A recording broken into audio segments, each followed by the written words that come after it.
people who work in the prison system would have another, and I think it's up to people to decide where the truth is. Give government propaganda and the media spin doctors the flick, and check out Doin' Time for news, views and tunes on prison issues from Guantanamo Bay to Christmas Island to prisons and detention centres everywhere. Every Monday at 4 p.m.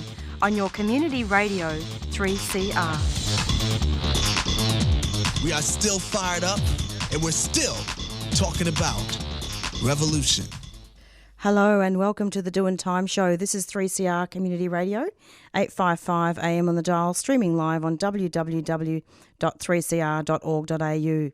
This is Marissa, and Peter is around somewhere as well, and he'll be joining me for some of it in the studio, and we'll be taking you through until 5 o'clock this evening. Just a special announcement before I introduce the show. Today is the beginning of Radiothon, so we have all our language programmers and ethnic broadcasters, and I believe Radiothon ends around the 17th of June. Our show is next Monday for the Doin' Time Show, which is the 11th of June, the 10th of June, and our target is $850. Today we are doing a special broadcast on reconciliation, and as listeners will be aware, it is Reconciliation Week, the end of it, and today is Mabo Day. Mabo Day should really be celebrated and a public holiday. The theme for Reconciliation Week this year is called Grounded in Truth, Walk Together with Courage. And we're going to be speaking shortly with a board member from Reconciliation Australia. We're speaking with Kirstie Parker, who's lovely actually. I was speaking to her off air, and she's going to talk about some of the events that are happening. At its heart, reconciliation is about strengthening relationships between Aboriginal and Torres Strait Islander peoples and non-Indigenous peoples for the benefit of all Australians. A reconciled Australia is one where our rights as First Australians are not just respected but championed in all the places that matter. And that's Kirstie Parker, because I was reading stuff from the website there. And then after that, we're going to be speaking with Lisa Jackson about a massacre at Myall Creek, and the Doin' Time Show is instrumental in honouring people that have died and have had that and in the massacres, and we make it our business to make sure that those massacres are acknowledged at all times on the show. I'm actually going to be going into an announcement, and I'm hoping that we can line up Kirstie pretty soon.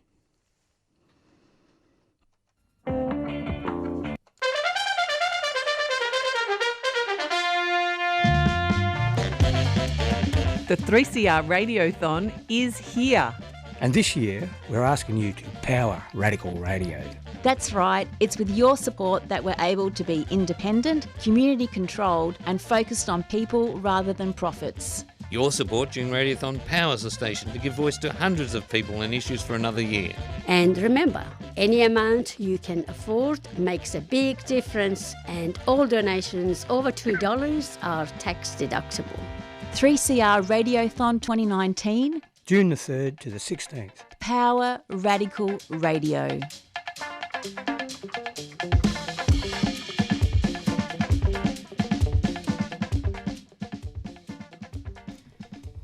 And you're back with the Doin' Time Show, and I'm hoping that we've got Kirstie on the line. Hello, Kirstie. Welcome to the program. You have. Hi, Marissa. How are you going? Good. It's lovely to have you. And Kirstie, I'm just wondering if you could talk about Reconciliation Week, but before we do that, can you just tell listeners what land you're from? I'm from Ullarai country, which is in northwestern New South Wales. So my family are the Lambs, who still live in and around Gadooga and up the road at Walgett and over the border in St George and Toowoomba. Wow, that's a long spread, isn't it? It's a bit of a spread, you know. We like to share the love around. Toowoomba's actually in far north Queensland, isn't it? Sorry, say that again. Toowoomba's in Queensland, isn't it? Far north Queensland? It is, but in southern Queensland. Southern. Not far over the border. Beautiful. So for Aboriginal and Torres Strait Islander peoples, Australia's colonial history is characterised by devastating land possession, violence and racism. Can you talk to us about reconciliation and the place that has in trying to combat that? We can. So we know, I'm talking collectively, I guess, as your listeners and those Australians that are involved with the reconciliation movement, that Australia has a very sorry history in terms of its dealings with Aboriginal and Torres Strait Islander people. And these are the sorts of things that haven't always had a light shone on them. It's meant that the relationships that we've had haven't been based, I guess, on the sort of truth that should underpin any relationship. So the work of Reconciliation Australia basically is to encourage those conversations to be had in total honesty, and to say to people, and this is one of the themes of Reconciliation Week this year. You mentioned it's grounded in truth, walk together with courage, and this is really about, I guess, saying to people, get comfortable with being uncomfortable. I guess we can't just have the same sorts of conversations we've had for 200 plus years. We need to be acknowledging the truths from Aboriginal and Torres Strait Islander perspective. So I guess what people have characterised as the view from the shore, if we're talking about the arrival of non-Aboriginal people, versus the view from the ship. Absolutely. Now, when you say the view from the ship, what does that mean to you? So this is, the legal fiction that was overturned effectively by the High Court's Mabo decision, and you referred to today as Mabo Day, and it's a day where we celebrate, the heroic efforts of Eddie Koiki Mabo and his co-plaintiffs in Mabo versus Queensland. But essentially that when Australia was colonised or invaded, that Australia was an empty land, or terra nullius, and that there weren't people here with sophisticated systems of ownership and managing the country and their connections to country.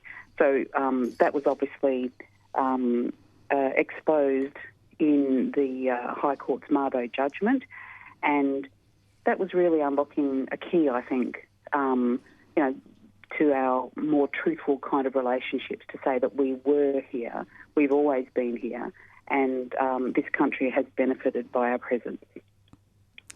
Absolutely, and I'm so glad that you mentioned Mabo Day. I think is it my imagination, or do you think that there's more material being looked at in the mainstream media this year? I don't know. I've got to say that it's been a pretty full-on week, and there's been some quite strong correlation between the conversations that were being had before National Reconciliation Week. Obviously, Sorry Day was the day before NRW began, but we have been engaged in conversations, I guess, full pelt for the last 2 years as a consequence of the Uluru Statement from the Heart. And there's been a lot of energy devoted, I guess, around a groundswell of support for the Uluru Statement that has led into NRW, which is about, being grounded in truth. And we also know that the theme of NAIDOC Week this year is also Voice, Treaty, Truth. So there's certainly a lot of energy around it. And I have to say that I think the theme's been quite inspired, because it has built upon, the conversations that are already being had. It's certainly building on the work of Reconciliation Australia, which has always advocated for truth. We see historical acceptance of the truth as a key dimension of reconciliation, but trying to build on, I guess, the momentum that is swelling in this area. And it's been great to see. I've been involved in Reconciliation Week for many years now, but this year feels like we're turning the tide. Can you tell us about some of the events that happened over Reconciliation Week that you've particularly enjoyed?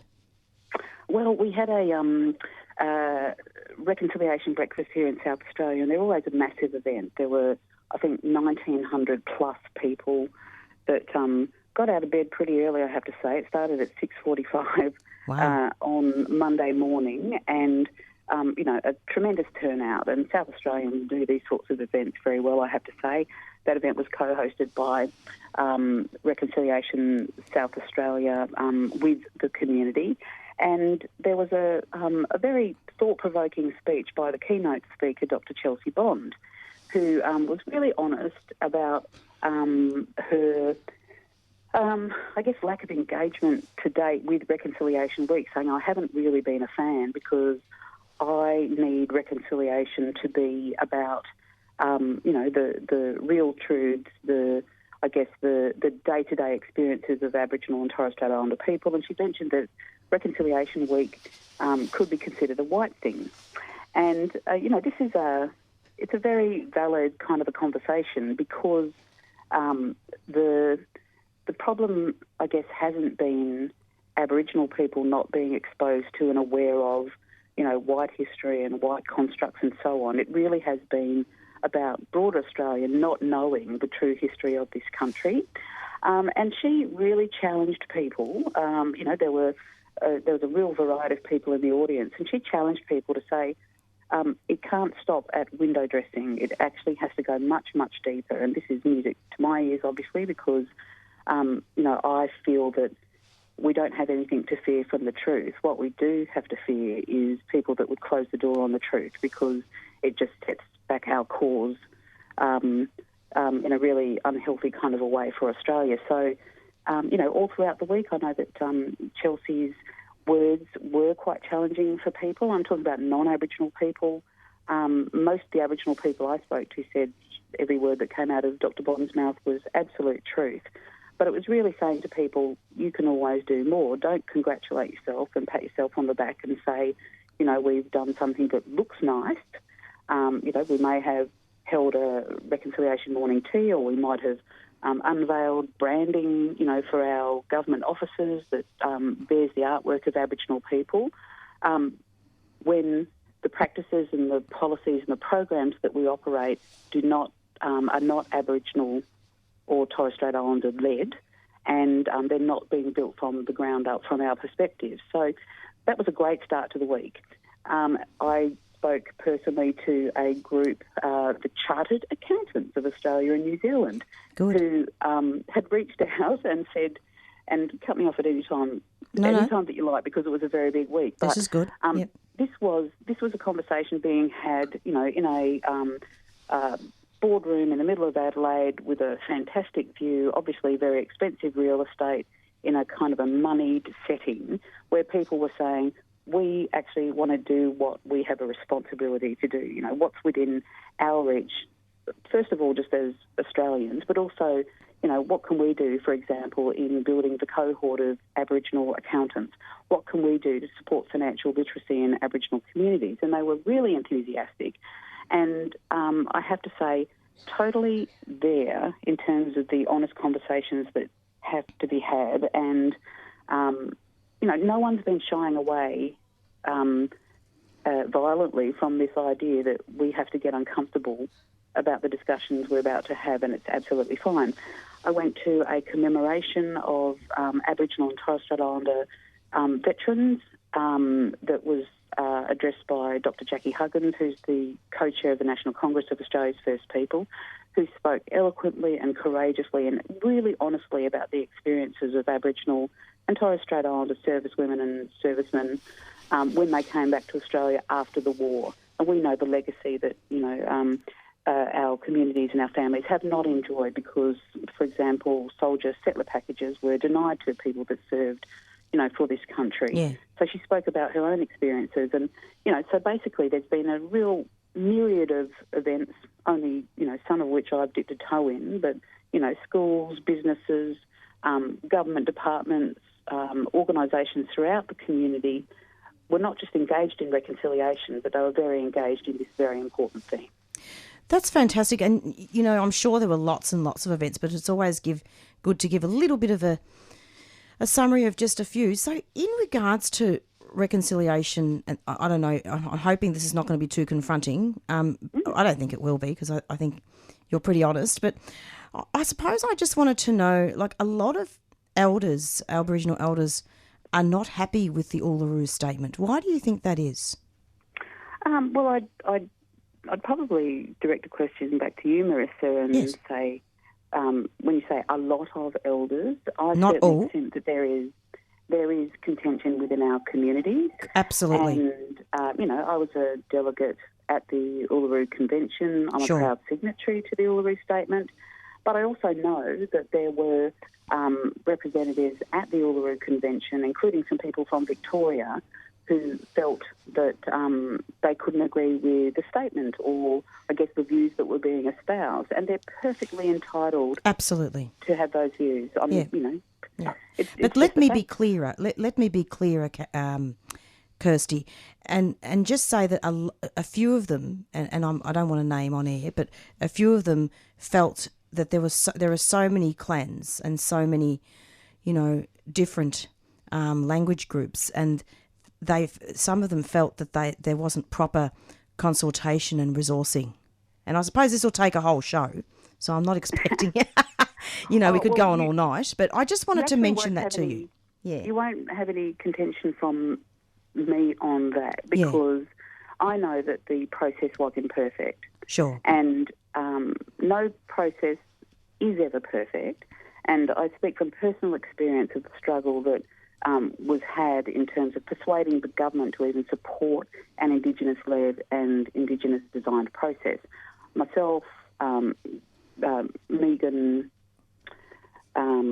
Davis, Patrick Dodson and Noel Pearson went and met with the then Prime Minister, Tony Abbott, and said, you can't go around and conduct, I guess, a town hall process where all Australians come and have a say on this when this is really about us. We actually have to have a conversation amongst our communities. But it's a fact that the funding that was applied to that process should have been greater. We should have had more time. We should have been able to undertake broader consultations within our specific communities. But I know that what could be done was done. And, I accept that there will be criticism of that. Opportunities that presented themselves were seized, and I know that a very broad swathe of the Aboriginal and Torres Strait Islander community was pleased with, I guess, the outcome of the Uluru Convention, and that being the Uluru Statement. Thank you for that, because I really wanted to have that clarified, because that's pretty central, isn't it, to reconciliation in Australia? Well, it is, and, our history is so far from perfect, it's not funny. And that, that kind of sense of, discontent or unhappiness that pervades every area of Aboriginal and Torres Strait Islander affairs is perfectly legitimate. What we do have to do is strive always to ensure that we get to as many people as we can. We take into consideration people's different histories, their different clans, their different views. And, I note and, honour the process that's being undertaken in Victoria now. I know that even in Victoria things, can be contentious and, there will be differences of opinions amongst our communities, but we have to keep talking to each other in a way that honours, the efforts of our ancestors to say we work with other Aboriginal groups and other Aboriginal clans and we will take care of this business internally because it cannot be imposed on us externally. Absolutely, and we don't have time to talk about too much more, but I'd love to have you back, Kirstie, if you're interested, maybe sometime to talk about this further and to discuss sovereignty and, treaty, because that's definitely important, isn't it? Oh, absolutely. The Uluru Statement calls for the negotiation of treaties or agreements with Aboriginal and Torres Strait Islander groups throughout the country. How we approach that is going to be really interesting, and there's a lot of conversation that has to be had within our communities because, as I say, there are lots of different views. I'd love to talk about sovereignty. I know that, again, on that issue, there is some disagreement around whether even engaging in a conversation about the Constitution, whether that, in effect, cedes sovereignty. Personally, I don't believe that it does. Yeah. I've seen legal opinion from Aboriginal legal scholars that it doesn't. Of course, everyone is entitled to their opinion, but, I regard myself as a sovereign person. I very consciously go into these sorts of conversations knowing that I am a sovereign person. I am a Uralari woman, as well as, a person from New South Wales, and as well as a person that lives on this continent of Australia. We are never going to agree on everything, but we have to keep talking to each other. So I'd be very pleased to come back on the program. Thank you so much, Kirstie, and thanks for mentioning Mabo Day, because on this day, the 3rd of June 1992, just for listeners' benefit, the High Court of Australia ended the legal fiction of the Australian continent and the islands surrounding Australia were owned by no one. And that's true, isn't it? That's absolutely true. I remember joining, I was driving down from Cairns to Canberra. I was taking up a role as the media advisor to then Minister, Robert Tickner. And as we drove down the coast, it came on the radio that the High Court had come up with this incredible decision. It was kind of news to a lot of people, but obviously hadn't been news to the people that were involved. I think the court case lasted for 10 years. It was an absolutely heroic effort, and Aboriginal and Torres Strait Islander people all around the country pay homage to Eddie Koiki Mabo and his fellow plaintiffs today. Eddie did not, unfortunately, survive to see that judgment, but, he continues to be a hero in all of our eyes.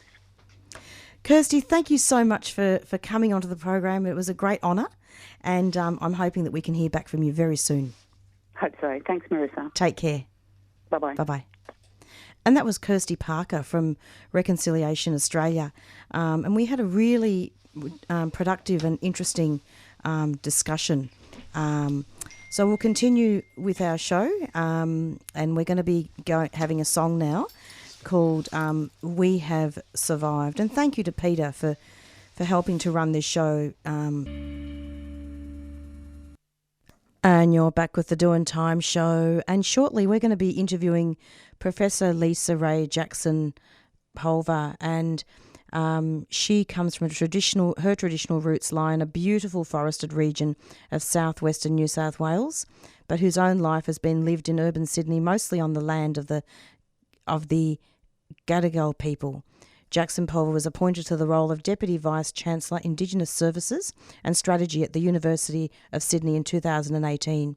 Her previous role was of Pro-Vice-Chancellor Aboriginal and Torres Strait Islander Leadership, Pro-Vice-Chancellor Engagement and at Parramatta South at Western Sydney University.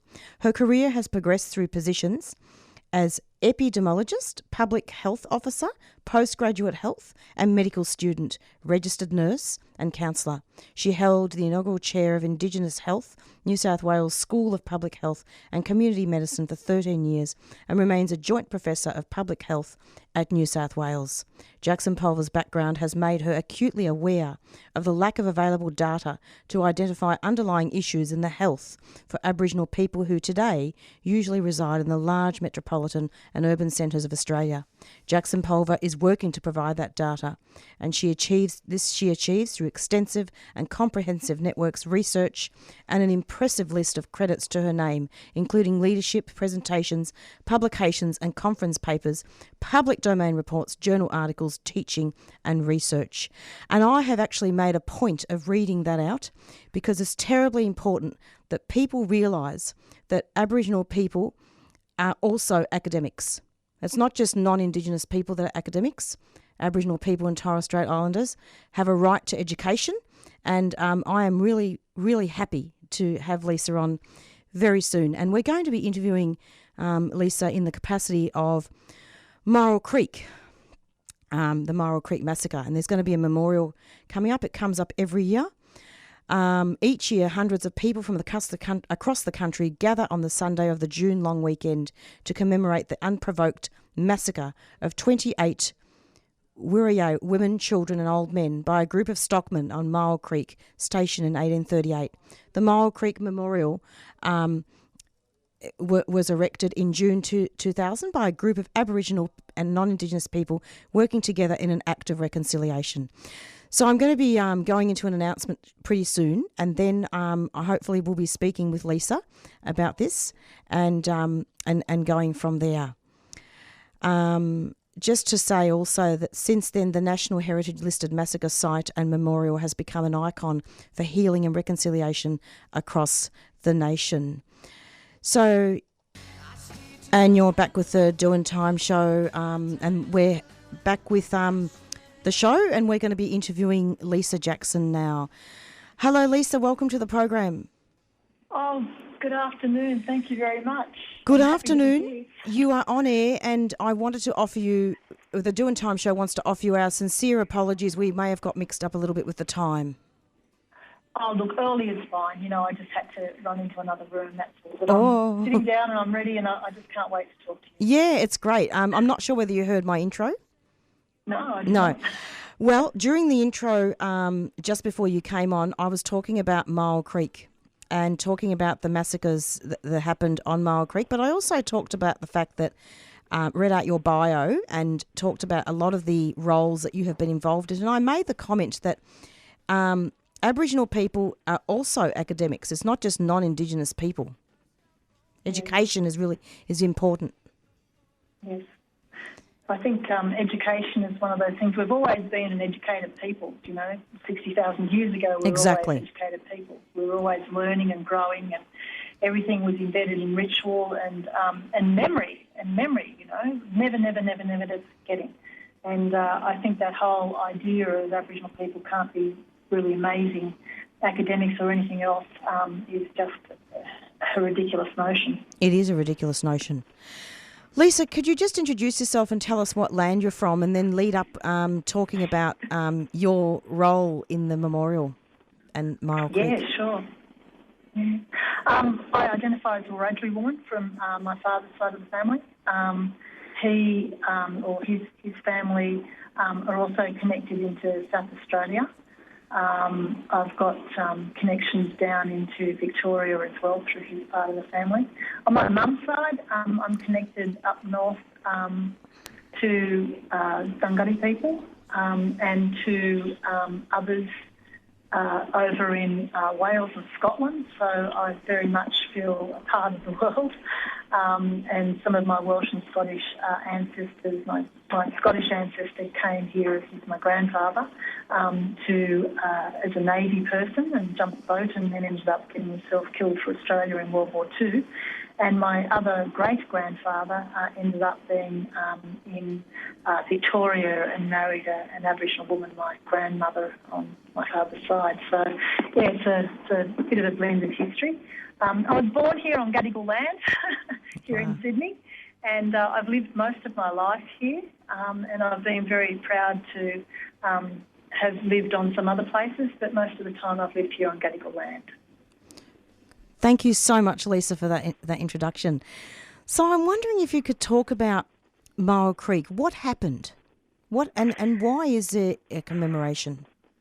Yeah, it's a story that was started pretty much on, Invasion Day, where people did not pay attention to the ability to connect with the Aboriginal people of this land, the ones who had been caring for this land for so long, who were here. The crazy idea that this was terra nullius when there were between 750,000 to 1.5 million people across this nation is madness.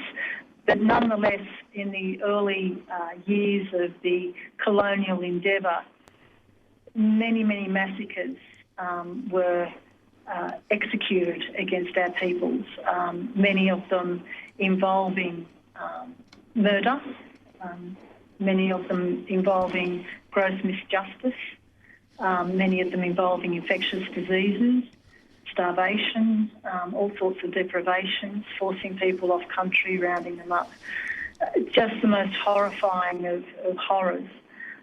In Myall Creek, in the early the late 1830s, a number of people were publicly hung at Sydney Jail, and what was so notable about that was that they were the first people of British descent that were executed for the murder and massacre of Aboriginal people. And it was an extraordinary trial of justice in that instance that led to that, then of course a lot of rules changed and a lot of actions occurred that did not hold true to the fact that Aboriginal people can give evidence and that people who are witness to those things were able to be heard in a way that did not endanger their lives. So that was what was so important about that. So massacres happened to try to wipe out the Aboriginal race? Is that fair to say? I would put it a little bit differently. Thank you. I do use the word genocide. Yes. There was the expectation that if you could remove people from their language and their culture, and if you can stuff them into a box that makes them look different and sound different and not be connected to country or to their community, then you've committed an act that is tantamount to genocide. Absolutely. Add to that the fact that you murder lots of people, whether it's by your hand or by poisonings or those other things I mentioned before, then that continues to compound the genocide that occurred on this land. So every year people come together to honour the people that died? Yeah, so every year there is a wonderful opportunity for people to take a deep breath and reflect together what happened on that country and to not forget, to always remember and be mindful of the gross injustices that occurred on that country. And the most profound thing for me, and we're talking at the tail end of Reconciliation Week here now today, is very much around how it is people can take responsibility and people can honour the memories of the people who were killed and to be able to move on with love and respect and learning and acknowledging history for what it is. There's a message to us that we must never repeat. And so at Myall Creek each year, people from the community come together, people from other parts of Aboriginal and Torres Strait Islander Australia come together, and many, many people from the non-Aboriginal community come and walk to the memorial in a sacred space, in a sacred place to remember, including descendants of those who perpetrated this horror act. And I can't think of a better act of love and respect of the community to accept those individuals and for those individuals to be able to stand there and belong. It's a really powerful message. And so I've got the honour this year of attending that. Oh, good. So you're going to be the guest speaker at the memorial? Yes, I'll be talking for a few moments there. Part of my talk is going to be very much around the idea that genocides happen because people forget, or people make an assumption that because it happened a long time ago it doesn't have consequence or meaning now, when in actual fact what I'll be arguing is that it's because it happened a long time ago that it has an impact today. Because it happened, it has an impact. It doesn't matter about time. It's because it happened, it has an impact. And families have been changed forever because of that, and we need to be mindful of that. Absolutely, and is it fair to say we need to be mindful of the far-reaching consequences that genocide has on the peoples? Yeah, and it's in our memory, it's in our stories. There are people who are direct descendants of that still share that story. There are people who read about it in history books and don't quite connect with it, but the stories are there. There's even a map, that lovely piece of work that's being done at the moment of the genocides in Australia, and that map is becoming more and more full, so that we'll get to a point one day where people will recognise that the land that they live on was taken as a result of one of these horror stories unfolding that allowed them to have the benefit of living on that country. It's a big thing for us to grip up. It's a big thing for us to understand. It really is, isn't it? Yeah. Lisa, for the benefit, it's very vast. For the benefit of listeners, can you describe where the event is being held at Myall Creek in case people want to go? Yeah, there's a meeting time that's happening at about 9:30. People are being asked to meet at the Myall Creek Hall, which is not far from Bingara. At about 10 o'clock, there'll be, as I understand it, a welcome song and introductions. And then if people are able to walk, they're going to be asked to walk across the Myall Creek Bridge up to the beginning of the memorial walk. If they can't walk, then there's an opportunity for people to use their vehicles to get there. There'll be a smoking ceremony, and then there'll be Aboriginal and non-Aboriginal students reading out some of the plaques that tell the story of this place and tell the story of what happened. And then I'll talk, and then there'll be a lovely lunch that the CWA has put on as their contribution to this wonderful, wonderful gathering. Lisa, do any of the descendants come to the memorial? Yes, absolutely. The descendants on both sides of the story come. Wow. Yes. That would be powerful. I know. You know, we've been talking in this country for a long time about a treaty. Many of us have looked in awe at Truth and Reconciliation Commissions in other parts of the world where both descendants of all parties come and get together and talk and hold hands. And there is something powerful across the story of generations where you can come together and be together as one. And I think what happens at Myall Creek, as horrifying as the story started, there is a wonderful healing and ability for us to say it works here, and with a lot of love and respect, it can work at other places. There is no need to be afraid. We can do this together, all of us. And I see that as a wonderful opportunity to share those conversations in other places where these terrible things have happened. I imagine that it would be a great coming together of people, being together on this day. Yeah. I'm really looking forward to it. It's an absolute honour to be on country. It's an absolute honour to be able to walk with the community across the bridge to the memorial walk. And it's going to be a wonderful opportunity of being able to be there and to be part of something which is so very, very important to the psyche of this land. We actually have interviewed Arnie Nolly in past years about Myall Creek, and she's actually, I believe, has been a speaker there sometimes as well. Yes. There've been a number of speakers over the years, actually, and I know it's all up online. Sure. But I think I've got a couple of people in a couple of years ago. Yeah, anyhow, so there's a different speaker each year. So I think they had Mark Tedeschi one year. Oh, yes. Yep. A few years ago, and he was talking about... you're really stretching the memory. I think he was talking about war crimes and... That's all right. The effect of it's the effect of war crimes on a society. Indeed. And I know John Maynard also spoke, and he was talking in the context of family history. That's right. Yeah, so each year there is a different speaker and a different theme. So mine's going to be all around never forget. Never forget, indeed. And Lisa, please stop me if you feel uncomfortable. But I did want to say. I did want to mention, when we say massacre, and I think listeners do need to hear this. Very rarely, sometimes I might have a complaint to the show saying that my descriptions are too graphic about what happened to Aboriginal people, and this did happen on one occasion some years ago now. But when you say massacre, you mean that they throw people over the cliff?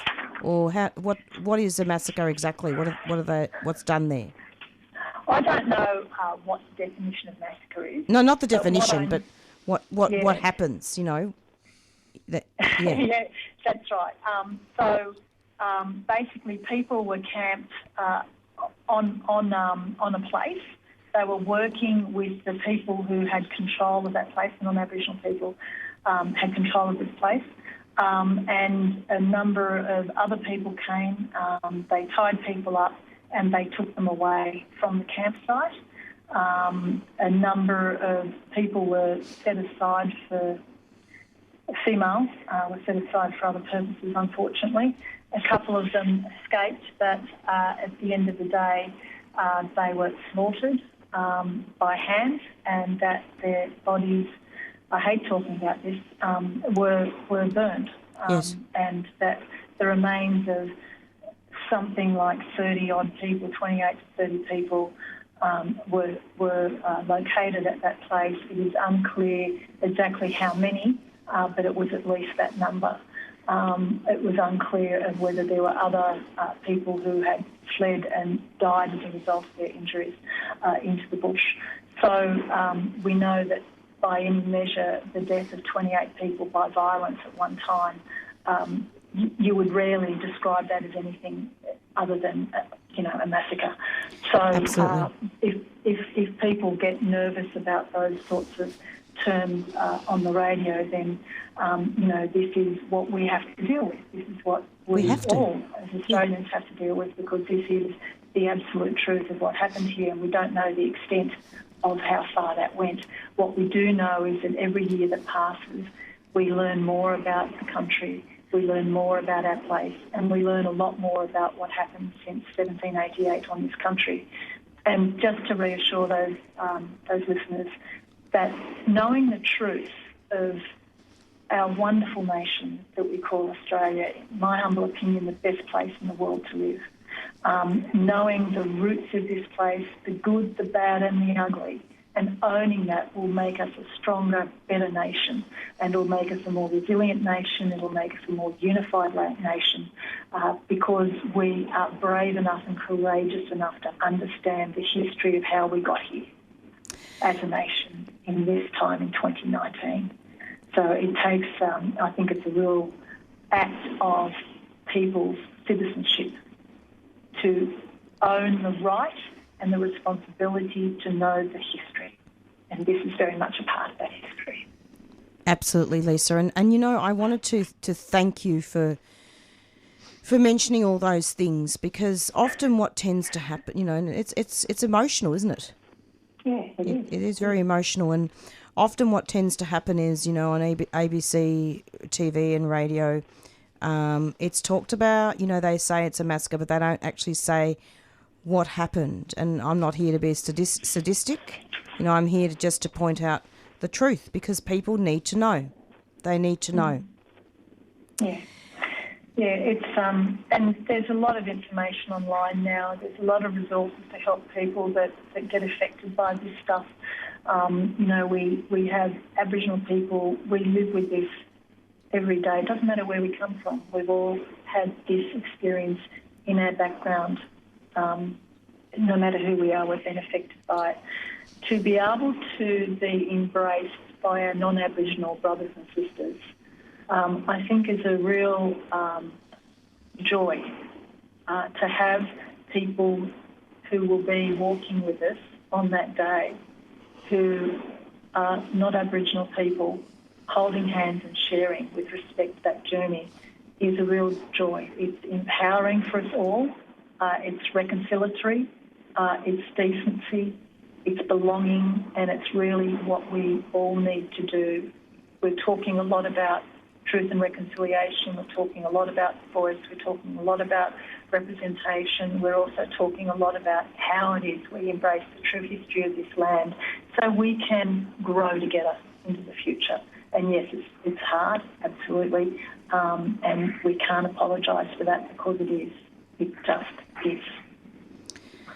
So, listeners, you've had quite a lot of information given to you today about Myall Creek, and if you want to rock up to that memorial, do so. Now, what dates are they, Lisa, that particular memorial? The memorial is occurring on the 9th of June. Yeah. So that's this Sunday, and I've already given you a little bit of information. Sure. There is some information, if you Google Myall Creek, our shared history, or Myall Creek Memorial or ceremony or gathering, you will find, you'll bounce onto that website pretty quickly. There's a group called Friends of Myall Creek Memorial Incorporated, and they are also individuals that you can get in touch with. I think here we are, just found the email, the website. www.myall, in one word, myallcreek.org. That's it. myallcreek.org. Look, it's been a great honour to have you, Lisa. I was really looking forward to talking to you today, and I hope you found it okay speaking to us as well. Oh, look, the honour's all mine. I feel really privileged that you would think to talk to me about this. I'm not of that country, but I'm really That's okay. Just deeply moved to be invited to come and talk, and I look very much forward to seeing everybody on Sunday. And I want to thank you very much for gripping this up on your radio show. It's a biggie, important stuff. More power to you. You know, Lisa, before we go, I was actually looking at your bio, and I'm really itching to ask you this question. All right. Like you, finally, you know, you put yourself through medical training, and you chose a career in Indigenous health, and one of the things that I have learnt over the years is that often, particularly in mission days, women and children in particular were not given proper medical training and were ostracised a lot, weren't they? Especially when they had their babies. Can you comment on some of that stuff? Yeah, I know that women have been, delivering babies since year dot, obviously. But jokes aside, people were That's right, they taken had their away own from- rituals, yeah. Exactly, and people were taken away, and this is a really big deal. People were taken away from their ability to be able to use the practices that their mothers and grandmothers and others had used in the delivery of their babies. And so, of course, child mortality went through the roof, and people were, very unable to transfer that sacred knowledge of birthing practices between generations. A lot of our people are coming back to that knowledge, which is wonderful. There's lots and lots of programs that have been going on for some years around midwifery training for Aboriginal health workers and others. And some of those knowledges are coming back because there are people that still have that knowledge, and they're sharing that knowledge. And that's very, very powerful. I think over time there'll be more and more of that kind of translation into everyday practice, and that's something that I work hard on. In part of my world, I work with the Australian Medical Council, and part of the work we do is around making sure that we accredit the medical schools. Part of the medical school accreditation is that they share, as part of the curriculum at university, teaching our doctors how to work properly with Aboriginal and Torres Strait Islander patients, but also understanding Aboriginal worldviews when it comes to health. And so that's very much a part of that story. It's a wonderful space to be in. I'm so glad, and that's really what I was wanting to talk about, the fact that, Aboriginal women have had rituals and ceremonies for thousands of years. And I'm glad that there's work being done to have a look at that. Lisa, thank you so much for coming onto the program, and for the benefit of yourself and also for the benefit of listeners. This show will be available via podcast if you're interested in downloading that and listening to that next week. Fantastic. Thank you so much, and I really look forward to seeing everybody on Sunday. Absolutely, and I wanted to also thank Elaine, who made the interview possible. The lovely Elaine. Thank you. And I'll let her know. Please, yeah. She's been thanked on air. I'll let her know. Let her know. Awesome. And also thanks to Joe Miller as well, who's one of the media organisers for Myall Creek, for Friends of Myall Creek. Fantastic. Well, all honours to all. Thank you so much for your time. Thanks a lot, Lisa. Thanks. Okay. Bye-bye. Thank you. Bye-bye. And that was Lisa Jackson, who was interviewed in regards to Myall Creek, and we talked a lot about the massacres and a little, it is in the context of Reconciliation Week, really, that we need to really acknowledge those massacres and realise that, it is really important to address those things. And we're on Radiothon Week, isn't it, now? Yep, it's Radiothon Week, as I said earlier on in the show. Yeah, I was just thinking about how we're sitting in the studio now with a warm not aircon, what do you call it? Heating. Aircon. And not now. And we wouldn't have that because of listeners donating to 3CR. That's right. So when you can, donate to us. Please donate to all shows at 3CR, and that is particularly the language programs that are happening now. Yeah. Radiothon has started. Our show in particular is coming up this Monday from 4 till 5 p.m, and it's going to be a cracker of a show. We've got a lot of really fabulous listener content promoting Radiothon and promoting our show. And we've got snippets as well that we've prepared and collected, showcasing our work over the year. And so it's really important to try to listen to that next Monday and see if you can pledge before that. Our target is $850.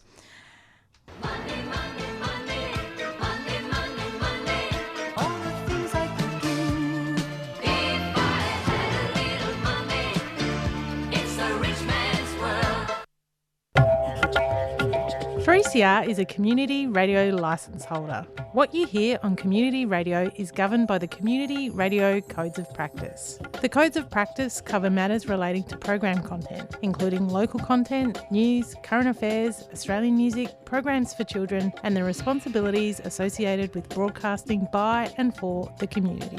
They also cover aspects such as community access and participation in the operation of this station. Copies of the code are available from the 3CR website. Go to 3cr.org.au/who we are.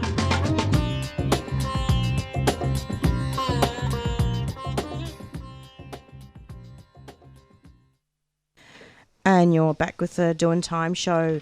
So thank you to our guests for coming in. It's approximately, well, it's not coming in, we interviewed our guests. Thank you to both of them. Well, kind of like they did come in, didn't they? Yeah, they did. They did. And it's approximately 4:55, so we've got 2 minutes left of our show. And, yeah, just to remind listeners yet again that today is Mabo Day, the 3rd of June, and I believe that Joe Toscano, who's actually a broadcaster at 3CR, he organised an event at Federation Square, 3rd of June, today. And as I said earlier on, today is the 3rd of June, and in 1992, the High Court of Australia ended the legal fiction the Australian continent and the islands surrounding Australia were owned by no one. So, yeah, we've got about a minute left, and we're going to be going out with our theme song, Black Fella, White Fella, by the Rumpy Band, and we've got Beyond Zero coming up next, and good luck to them for their radiothon as well. And remember to donate to them as well. They do some really important work for the environment. Donate to all the Aboriginal shows as well, the Koori shows. There's a lot to do, all donations are tax deductible, and please don't forget to donate to our show. $850 is our target. So it's goodbye from Marissa. And see you all. Take care from Peter. Take care. Bye. Take care of each other.